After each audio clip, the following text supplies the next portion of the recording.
जय माँ जगदम्बा। आपका स्वागत है एकमात्र ऐसे चैनल पे जहाँ पे आपको सभी तंत्र मंत्र और ज्ञान बताए जाते हैं जिससे कि आप अपने जीवन की हर समस्याओं को दूर कर सकें। आज मैं आप सब साधकों को भगवान हनुमान जी का असीम शक्ति जो बल धाम है, अर्थात जिसके पास बल बुद्धि चातुर्य का भंडार है, उसे अपने पास जागृत करने का, उसे अपने पास बुलाने का अचूक साधना बताऊंगा।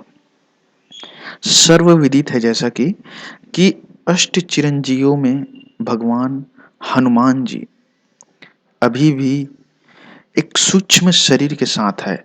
यह अलग है कि आप उसे स्थूल शरीर से नहीं देख सकते, लेकिन वह इस जहां पे विद्यमान है, लेकिन सूक्ष्म शरीर के साथ जो पंच महाभूत से परे है।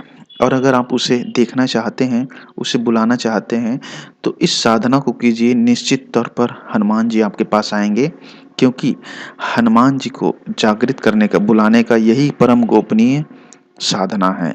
लेकिन यह भी है, जब वह आए तो भगवान हनुमान का पूर्ण रूप से आप सत्कार करके उसे ससम्मान अपनी एक संकल्प मनोकामना पूर्ण कर सकते हैं।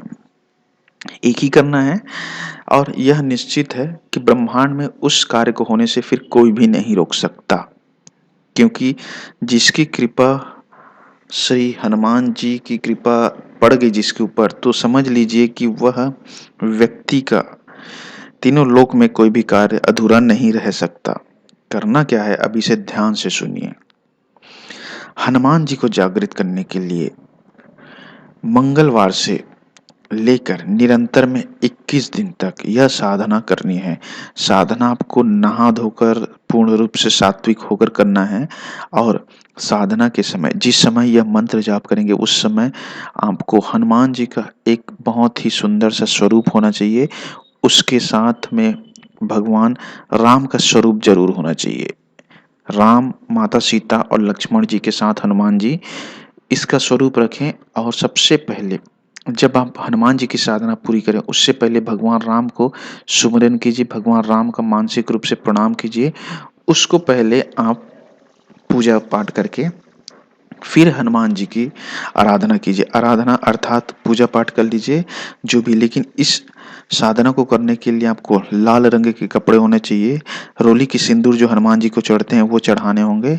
और आपको यह जो है दक्षिण की ओर मुख करके बैठना है, लाल रंग के आसन में, भगवा।